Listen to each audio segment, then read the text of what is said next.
Welcome to the Bad Girls on Business, the podcast that makes business more fun so you want to do more of it. Here are your hostesses with the mostesses, Jenny Bellinger, Virginia Muskies, and Michelle Nedelec.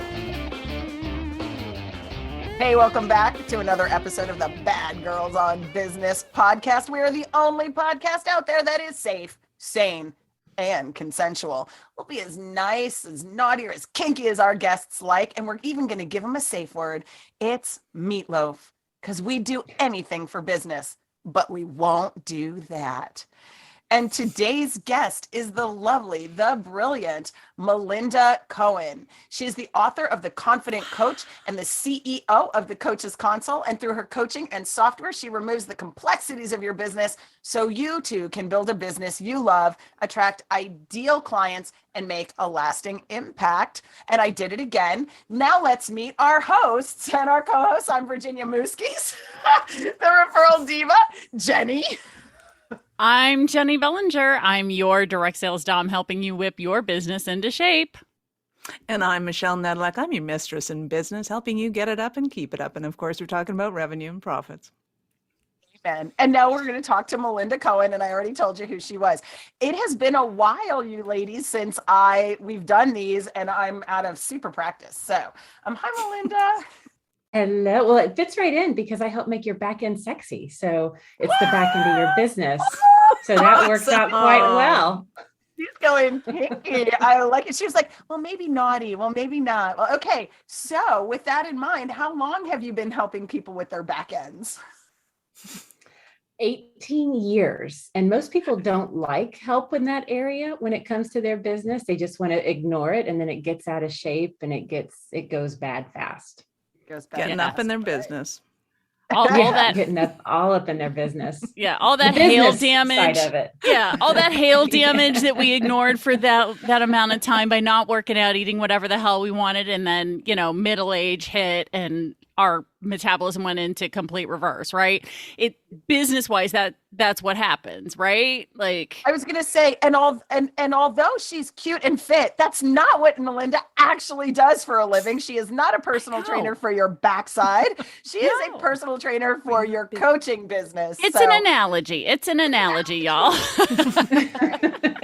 And we didn't really even get to menopause because it's like when you're first starting out, right? It's like we got to whip this into shape right from the get-go. And most people ignore it and then have to deal with the repercussions after. Yeah, I know all about that. And yeah. So Melinda, tell us about you. So I have been helping coaches in their business for 18 years now. I've been in the coaching industry for 20, and I love helping people be their best, no matter what environment that they show up in, so that they can feel confident to put themselves out there and speak their truth. And I love supporting them behind the scenes so they can do the work they're meant to do in this world boldly and beautifully. And what transitioned you from being a coach to coaching coaches? How did that transition begin to happen? When I started my coaching business, I loved it. I never wanted to be an entrepreneur, not my gig. I thought that was the most ridiculous, dumbest path that people could take. I'm like, what an idiot. No, I love a paycheck. I love my job. I can see the path. That was me umpteen lifetimes ago, and got fired, started my coaching business because I'd been dabbling in it as a hobby. And so the control freak in me said, I'm going to take charge of this, started my business, loved it. I geek out on systems and processes and efficiencies. So I had everything I needed in my back end so I could deliver what I promised. People felt confident investing in me and built a lot of success right out of the gate in the early months. And it was actually a vision. Not a vision. I don't know what you call a vision that you hear, whatever that is. That's what came to me while I was riding down the highway. And I heard this voice that said, now you'll do the same for others. You'll eliminate their burdens and distractions so they can live their God-given potential. And it came in like bits and pieces. It was not as succinct as that. Visions usually aren't. It was like little patches. And I'm like, what the hell? I wrote it all down on a napkin. Didn't know what it meant, but it kept tugging at me. And then I realized that coaches are great at coaching. They are not great at business. And so that I was like, this is my superpower. I love the back end stuff. I can help them with that so they can do what they love. Nice. So what mistakes do you think most coaches make besides not understanding business as a thing? I think to your point, they love their clients. They want to help them. They have a passion for what they do. They don't understand the business. But what actual mistakes are they making that's costing them? The biggest one is their enthusiasm gets the best of them. They usually coaches, although I think it's changing in the industry, but so far they have a job or another career or another profession, and then they either leave it or get fired or whatever, and they transition and they're like, this is the work I'm meant to do. It's a calling. I'm going to do my own thing. And so they still have the employee mindset. I love this thing. I'm good at this thing. I'm going to get paid for this thing. Let me do this thing. And they just focus. The topic is coaching. And when you want to have your own business, you've got to not only wear that hat, but you have to think as a business owner, and you have to be able to navigate those. So their enthusiasm is, oh my God, I love coaching. This is so amazing. I love helping people.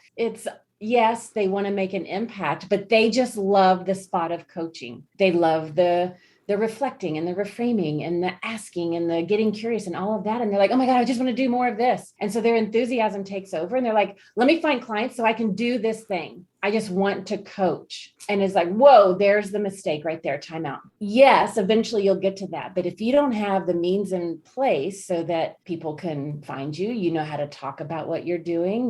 When they say, oh my God, that's amazing. I'd love to hire you. You don't go, oh shit. Now what do I do? And you don't have that, oh shit moment. And I usually call it the oh crap, but whatever. And so with the bad girls, you can be as potty mouth as you like. Did you notice that none of us flinched? That was funny. So that's usually what happens. And when they don't pause and be like, wait a minute, let me get my back end organized so that I can deliver on what I promise, so I can be professional, so that I can be credible, so that I can actually do good work without getting sidetracked by everything behind the scenes. When we can take time to actually put a little bit of structure in place, that structure breeds freedom for us to do more of what we want. So that's really over the past 20 years, when I trace it back, that's the moment where they go into reactionary mode instead of take charge, proactive, do what you want in a conscious manner mode. All I could think of is you need a corset for your ass. So what kind of structure do they need in order to get their back end set up? What are the whale bones that we're talking about here?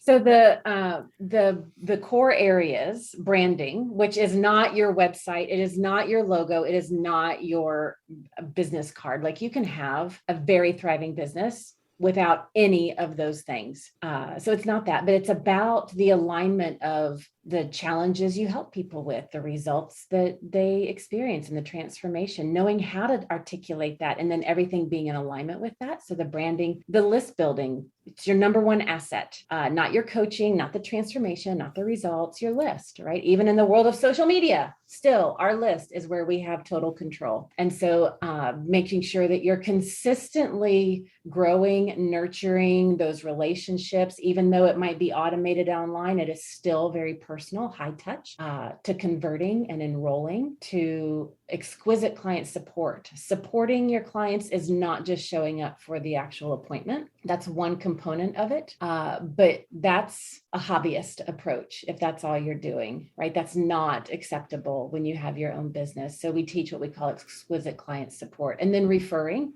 and leveraging. So those are the 7 key areas that when you can pay attention to that, and it doesn't have to be overly complicated, keep it simple when you're first starting. And then depending on how you want to grow, like when I first started, I just wanted to replace my income. It's like, dude, if I can make 50 grand a year having my own thing, I will be so freaking happy.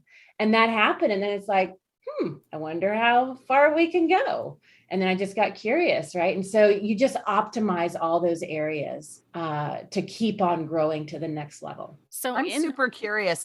Okay, sorry, Jenny, you go. No, that's okay. I was just going to say, so in that whole process, and we're talking about those who are just getting started, you started alluding to some of the first steps. It sounds like it really is a mindset shift initially, right? Mhm. So once they've shifted into that mindset, now what? Once they shift the mindset to say, I'm not just a coach, I'm also a business owner, and I have to wear both of those hats, or I'm going to be under feast and famine. I'm going to be on this roller coaster revenue, like whatever those cliche phrases are, that's where you're going to be. And so you have to be both and at the same time. Once you shift that mindset, then it's about spending a little bit of time as the business owner saying, okay, who do I want to serve? What challenges keep them up at night? What are the results that I can help them accomplish? And understanding that clarity. Like if you think about a retail shop, if I want to go sell a boutique and I'm selling, amazing clothes and shoes, I'm not going to say I've got a store. And then people are like, oh, well, what can I buy from you? Oh, I don't have anything yet, but I'm going to have, like, we would never, that's like bass backwards. We would never do it that way. It's like, I'm going to have this kind of store. This is the kind of quality. This is going to be how people know me. This is what I'm going to offer. And we've got a space. It might be our trunk. It might be a shop. It might be, who knows, online. But there's some certain elements that we put in place. Same is true, even if you have a service-based business. Which the mindset is so important. And one of the other things that we're talking about, right, that goes right along with that, and I'd love for you to talk more about it, is what do they want? What is the problem they solve? Like, what am I putting in the store? And who's coming? Who am I inviting into the store? Because our businesses, in my opinion, should be by invitation only. I really, like, if you're a coach, you have to like walk down the freaking yellow brick road all the way to the Oz, see the lollipop kids, like that whole, and it's not fun. And ultimately you want them to click their heels together and be like, oh my God, I had everything I needed all along. Thank you for showing me who I truly am. Right. Like that's our job as coaches. But we often don't think about what you just said. And that's like, what is the client experience? And you said exquisite, exquisite, which, for the bad girls, we love exquisite things, right? So what is the, and truly, if you go, we'll take it really bad, right? Like in the BDSM world, like a dominant is responsible for creating an exquisite experience for their submissive, right? And the submissive is like counting on that and has a safe word, because if it ain't going there, we're not doing that. Exactly. And your clients are kind of in that same space, right? Like they're anticipating that you're going to do something for them. And if you don't articulate it, they have it in their head what they're going to get, but then you're the bad guy, essentially. Right. You're the one that's right. So how do you, what is exquisite client care and client support and an exquisite journey? What does that look like? And how do you define that? Yeah, it's vital. If as a business owner, it is our responsibility to create an amazing experience for our prospects, clients, graduates, and referral partners all across all levels. It's the experience that we create. The structure behind the scenes is what allows us to create a streamlined version of that. So we're not busting our butts behind the scenes all the time, working all these long hours. The more intentional you are about the business, the better structure you can create. And a simple way that we teach it is exquisite client support is support before the session, during the session, after the session, between the session. And so take a client and it's like, okay, before the coaching session, before I have this session, what am I providing that client? What's the environment and the space and the resources to help them prepare and show up, and for me to prepare and show up for that session, right? So it's on me as well as the coach and the client. And then during the session, how am I creating that space? Now that's where we get to shine and do our amazing work, right? That's where we get to drop in our zone of genius, but there's also structure so that I can record the session so my client doesn't have to frantically take notes, so that when they say, oh my God, Melinda, that was brilliant. What'd you say? And I'm like, I have no idea. I was in that zone. I don't know. Right. And so we get the recording and we can go back to that. Or if they need to keep listening to it just to deepen that learning and build that muscle. And then I can take my private notes, my thoughts, my observations, my recommendations in an organized way so that I can put my hand on whatever I need when I'm working with that client in future sessions. So we've got to organize ourselves during the session. And then after the session, what am I providing? What's the experience and the resources so that that client can deepen the learning, have that accountability, even after I've gotten off the phone and I'm going to have happy hour with some girlfriends. Meanwhile, the coaching continues with that client and supports them to deepen the learning, turn it into habits. And then between, because, if I'm coaching a client and I have sessions once a week or every other week or once a month or whatever that time frame is, inevitably in between, there's that just in time stuck spot, and they've got to, it's like, oh my God, I don't know what to do. And they, in order to reach out, what's the online coaching I can provide? How can I support them in between so that they can maintain momentum? Because the more they maintain momentum, the better results they get, the better referrals they send. And so that's the tip of the iceberg of what exquisite client support begins to look like. But you've got to do that for your prospects and your clients, graduates, and referral partners. That's how you have a business, a fierce business. Let me tell you, you're saying all of this stuff, and this is literally all the things I've been thinking to myself for the last few months going, I'm missing the boat on this, this, and this. I'm missing the boat on this, Melinda. and this. Right. I'm glad we have connected. Right. I just happened to have a link for you, Jenny. I know, right? I while you were talking, I literally private messaged Virginia. I went, damn it, I think I'm gonna have to hire her. To which I replied, I was like, yes, could you please use my link? I'm promoting her currently. Like, of course, when this airs, I'm not promoting you currently, but right now, today, on the day that we're recording it, download her free book because you can. No, and because you're absolutely right. These are the things where, because I've been coaching now, I'm hitting the spot where I've been in 4 or 5 years, and so I'm at the point where it's like, okay, I've been doing this for 5 years. I've got a number of clients, but I'm still not where I want to be. Why am I not? And it's because all of these things that you're talking about. And I've realized, I've hit this realization, but sitting here going, now what? Yeah. Oh, girl, we're going to talk. We're going to talk. Yeah.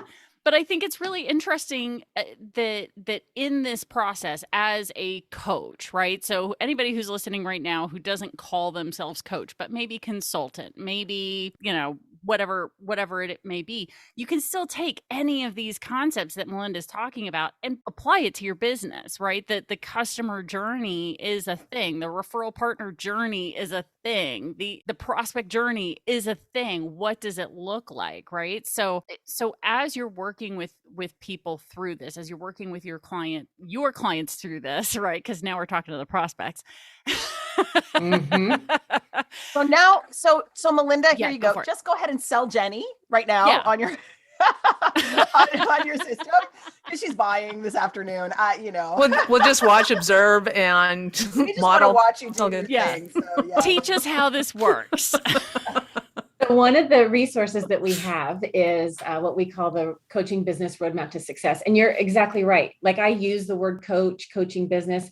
Any kind of service-based entrepreneur, practitioner, if you have a set of services that you're delivering to a client or sets of clients or groups of clients, your business back end is the same. It's just the content that you provide or the languaging that you use, the copy is what's different. But we have the roadmap to success because there's this thing that happens usually around year 3, 4-ish. One of my mentors taught me this.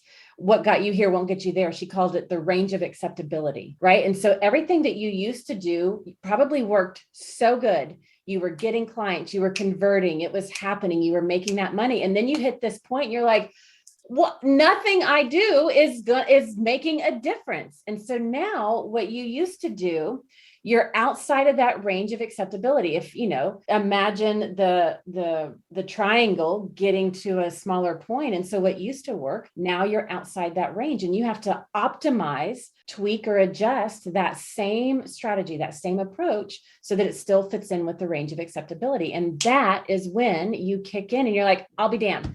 Look at the leads coming in. Look at the conversions increase. There's 3 more clients. I just launched a group. And you're like, oh, and then that whole feeling of accomplishing more while doing less is not just a good saying, like it actually is true. It happens. And so there's a lot of checkpoints in those areas of branding and list building and enrolling and converting and referring and all those places that we start looking at, okay, what were you doing? Now, how do we up level or optimize or streamline? And usually at years 3, 4, 5 in that kind of area, it doesn't take a whole lot. You start getting into the land of, what's that phrase? Small hinges swing big doors. I don't know if I said, did I get that right? Yeah. Yep. So it's just a few little turns of the dial. And now all of a sudden you're like, oh, here we go. And then here's the other thing. Usually we notice that right when you click over, for some reason, the 6-figure mark, when you get into that realm beyond that, this is when you start getting outside the range of acceptability. I have no idea why the 6-figure mark is what that is, but it really is because, Melinda, what you have to manage to do 20 grand is manageable on a notepad with a pen, right? When you get to 50 or 60 grand, you're like, I can manage that on my Trello board or on a spreadsheet. This is great.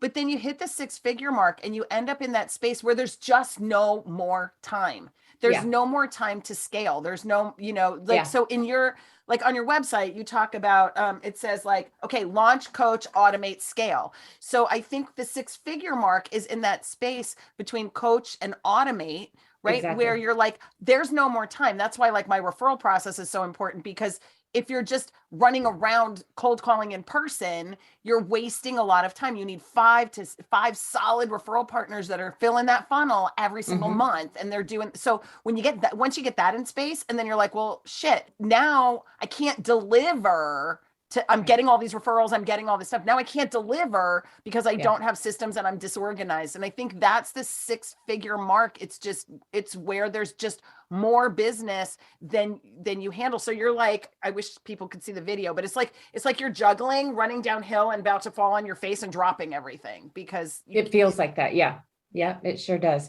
And that's where like from launch to automate, there's those, really it's about the points of integration. And what I mean by that, so if we were to sit down, if I were to kind of look at your business and we were to sit down, one of the first places I'd look is the points of integration, from list building to if you do sample sessions, for example, what's the transition in the in-between? I would look at that. And then when you have that sample session, from the in-between, the point of transition from, okay, in the sample session, you get the yes, what's the transition for onboarding and new clients? We're going to look at that because that's got to be optimized. So I'm going to first look at all those points of transition, because I'd be willing to bet a lot that there's missing automation. You're reinventing the wheel because it used to work, but it doesn't work anymore. And so I'm going to first look there. When you click over after several years to that 6-figure mark, those points of integration and the transitions are vital. If for those that keep going, multiple 6 figures and beyond, now you're going from automate to scale. So we've got the points of integration. We still have to look at those, but now we have to look at really how do we leverage technology, time, and resources so that we can do less, get the right people doing the right things. And it's more about the resources than the integration at that point. Brilliant. I have nothing left to say. So. Done. Badass, right? Like that's ready. Go ahead and is. open up that email that I sent you today. So Melinda, talk a little bit about the software, because I know that there's software, and then support grew out of the software, right? Like it was like, okay, I've got a software, and then the rest of your business sort of grew out of that as well. So you want to talk a little bit about the software, what it does, and then what the transformation past just the piece of software. Yeah. So the software is Coaches Console, coachesconsole.com. And it'll be 18 years old in May. And when I had that vision and wrote down, I'll help coaches with their business, and I had that napkin this is back in 2003, the world of the internet was barely crawling at that point. Bob Dole hadn't quite gotten there yet. Yeah. Sorry. So when I had this napkin, and I'm like, well, how are we going to help coaches get rid of the burdens of their business? And my first thought was, well, I'll just have a warehouse of all these VAs that I'll outsource. And I was like, oh God, okay, I don't know. And I was at a local chamber event at happy hour. And I was telling that story to a colleague of mine. We were standing in line at the bar for drinks and was going through that same story. And there was a guy in front of me, he turned around. He's like, I don't mean to eavesdrop, but I can't help but hear you said you wanted to help coaches all around the world. And he's like, and he starts going on about, oh, you should do it on the World Wide Web. And I'm like, I don't even know what you're saying. I was like, what does that mean? He's like, well, come to my office and I'll tell you. And I'm like, okay. And so we go to his office and there's this big white, like the whole wall is a big whiteboard. And he has this schematic about how I'm going to reach coaches using this online thing, and people will log in and access their business online and they'll be able to handle everything and it'll be in one place. And I'm like, well, that sounds a lot better than a whole bunch of VAs. So whatever that is, let's do that. And that was the birth of the Coaches Console. And when I started my business, I love systems, processes. I mean, I geek out on it, right? And so back in the day, I had Word documents, Excel spreadsheets, my Outlook email, my Outlook calendar. I had all these programs on my computer and I was able to piece them together because it's what I love doing. And so easily I could manage everything in my business. And he's like, no, it's got to be all together. And I'm like, that makes a lot of sense. And so I put everything into one platform. So you didn't have to have this software for this or this software, this or this program, and they all talk to each other. So if I updated something here, it updated it everywhere. I didn't have to worry about it. I'm like, that just makes sense. That's so easy. So we developed that. I mean, we spent the first 4 years convincing people it was okay that they could actually type their name in a field and put a credit card in, but that was a whole different issue. And so when we started Coaches Console, that was it's like, everything is integrated into one platform. And that's what we've been doing for all these years. It's people will call it the one-stop shop, my business in a box, everything in one easy place is a lot of the ways that we hear it. And so it's because coaches, service-based practitioners, they're good at that thing that they do. Most of them don't like technology, but they got to use it, especially in today's world. And so we make it as simple as possible because we know people don't like it, and we help them leverage it. So in the beginning, I thought all coaches were like me. It's like, well, just give them the software and they'll go use it. And they were like, why aren't people using the software? Like, what's wrong? And I'm like, oh, wait a minute. Hold on a second. And so after a couple of years, it's like, why don't we create some training that will help them know the strategies in business, and then we'll teach them how to implement those strategies using our software. And so we've been offering that for a very long time, and it's still going well. And so we bring that comprehensive approach, right? You've got to have the mindset because you've got to make the shift. People don't know how to be entrepreneurs usually. All those villains creep up when you take that gigantic leap out of your comfort zone. So we got to be able to support you moving forward. Got to have the implementation, the technology. So many training companies out there, they're like, here's all the strategies and best practices. Okay, off you go. And then the person sitting there going, well, what the hell do I do with this? And now they've got to go take more classes to learn more technologies so that they can implement what they just learned. I think that is ludicrous. It's like, no, we're going to teach you the strategies. We're going to show you how to implement it. We're going to give you coaching. So it's the whole collective experience so that you can have fun building your business and not dread it as this thing that you've got to hurry up and get through. And hopefully you get through it and don't give up on your dreams. Like, this should be an awesome adventure of a lifetime. All like heading to trying to unmute at the same time because you were so eloquent. We were like, she's going for it. We're going to you go, girl. And then we're like, find them. Okay, Jenny. Well, no, it's interesting because Virginia sent me a message in the Zoom chat here saying all of this whole, when people were coming to the internet and stuff, it was kind of like, nowadays the crypto and blockchain stuff, right? Yes, that's exactly right. 20 years ago, people were looking at the internet with a whole lot of skepticism and horror and horror. Yeah. And being freaked out by what is this thing? How's it going to work?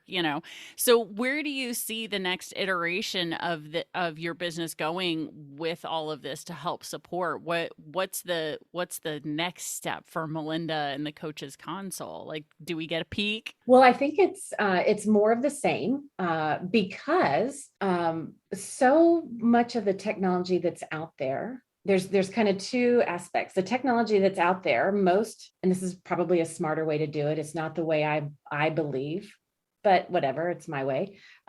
Most technology companies are like, we're going to be good at this one thing. I don't care about any of the other stuff. This is the one area of your business that we're going to help. And they dial the shit out of that. And they are so good at that thing. But as the business owner, I've got to have 8 other things going on in my business. So now I've got to have 8 different technologies. And guess what? Most of them only half-ass talk to each other, if they do at all. And so now it's up to the entrepreneur to either figure it out or hire it out. And that is hard. And it doesn't have to be that hard. And so I think technology, you're starting to see more and more technology include more elements. Oh yeah, we do this, but we also do the thing before us and the thing after, so that integration is easier for you, because they're realizing as the coaching industry grows, it used to be, well, what's coaching? What sport do you coach? Right? It's like, no. So we had to educate people on what coaching was. And the maturity of our industry has grown so that everybody knows what coaching is. And now they're saying, why you? Why do I want to hire you as my coach instead of you, or you, and the 5 other people or companies that I know? And the more dialed in I can be about my business, the more I can feel confident and stand out. So we've got the technology companies that are like, wait a minute, we need to have a more integrated approach. And we are also having the entrepreneurs, the coaches saying, wait a minute, I have to handle more things. So who can help me in the best way possible? And then the user is also demanding, I want to have a great experience. I want to have quality content. I mean, the pandemic, with the surge of all this online learning and the everyday person now online and interacting with coaching, consulting, online courses, the everyday person is like, wait a minute, this world is crazy enough. I don't have time for bad content, for lazy coaches, for half-ass entrepreneurs and businesses. I've got to invest smartly. I've got to get a result fast because my world is falling apart and I need to get change in place. And so with all these things happening, I think more and more people are going to be going to this integrated solution. We're going to see more companies doing that. The service-based entrepreneurs that are out there that used to just say, I just teach you the strategies and best practices. That used to be enough. But they've hit their ceiling and now they're like, shit, that's one-time revenue. What can I do to create recurring revenue, especially with everything that's happened with the pandemic and going on in the globe right now? People are asking themselves, how do I protect my business so that I have one-time income and recurring income? So a lot of people are turning to things like technology solutions, apps, memberships, other ways that they can have recurring revenue. And I think all of that, we're in an amazing position that we just keep doing what we do and we keep dialing it up and it's working really well. And I think our next iteration is, as we support coaches, we're going to see this great divide continue. Well, it's kind of, if I had 3 hands, you would see me holding up 3 hands. I think these coaches that are out there that are touting the Lamborghinis and the private jets and you can make $100,000 in the next 30 days. And like that, as the industry matures, like that shit's fallen off. It's like, whatever, you kind of had your chance. People now know that's not legit. So it's not sustainable, forget it. So that's going to go away. The coaches that are not willing to invest beyond a hobby level, they're just going to stay a hobby and they're going to quickly peter out and be like, this is just fun. I'll just kind of fit it around my life. And so then you've got this group in the middle, and this group in the middle has to be looking at how are they structuring their business so that they can stand out? How are they being very mindful about their revenue with the business models that they're building? And so I think as that group grows in success, we're seeing them starting to bring on coaches onto their teams. It's like, now how can we use our technology to support teams of coaches so that they can just keep scaling to that next level? So that's kind of where I see it going. But yeah, we'll see what happens. I was going to ask I hope you, that's the direction it goes in. Does the technology currently support multiple coaches? So if I have coaches on my team and there's like 10 people, like I have 10 coaches, can the coaches console support that, or are those individual? this is the answer I always hate. It depends. There's so many different scenarios. So in some cases it does, in some cases it doesn't. We researched that a number of years ago. I truly believe we were before our time. And so we're now bringing that back up, and we're doing some market research, some really looking into that. The tricky thing about teams, because there are other platforms out there and they do it kind of okay. But usually when you're working with teams, there's very specific things, very specific requirements, very specific ways you work with your clients. And so it can often mean a lot of customization. And so just really finding that balance, that's kind of the big thing, is what a lot of the larger companies and coaching organizations are doing is they're building custom approaches that's very specific to their methodologies. And so then how do we take that and transfer that to this middle group of coaches that's growing and scaling without it having to be this massive technology undertaking that costs a lot of money and time? So it's like, that's where we get to figure that out. All right. So Melinda, we have 5 special bad girl questions that we like to ask all of our guests. And so I'm going to ask them for you now, and then I'm going to flip this over to Jenny to kind of close us up. So here we go. These are our naughty questions. Okay. So when you're thinking about marketing, do you think domination or do you think seduction? Seduction, definitely teasing, seducing, leaving them wanting more, I think is always the best approach to marketing. Excellent. So you're out networking.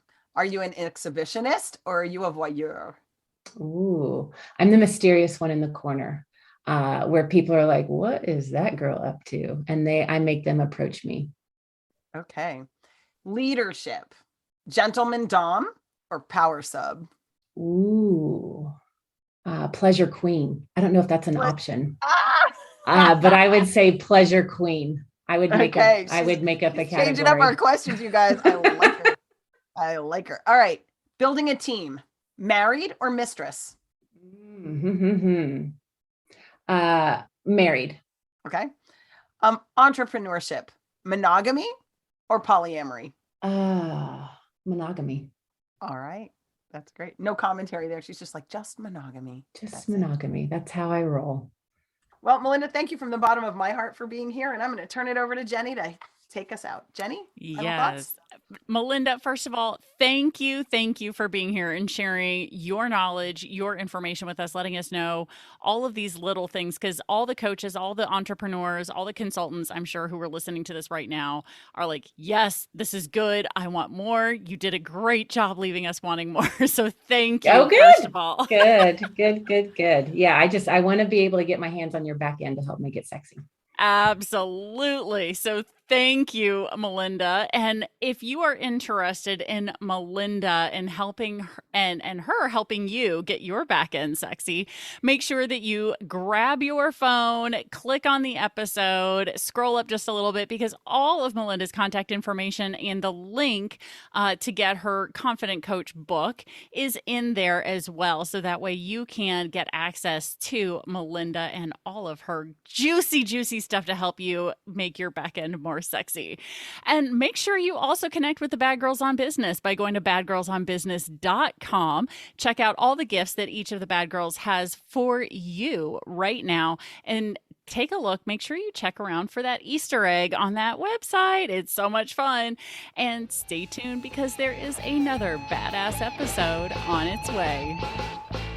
Thank you for listening to the Bad Girls on Business podcast. Don't forget to check the show notes for any links mentioned in this episode and for additional contact information about the guest or our hostesses. If this show got you going, we'd love to hear about it when you subscribe, rate, and review the show on Apple Podcasts or wherever you get your podcasts. Can't get enough of the direct sales dom, the referral diva, or your mistress in business? The Bad Girls have hidden their gift for you at badgirlsonbusiness.com. When you find the Easter egg, use the password BGOB to unlock your treasure chest of goodies.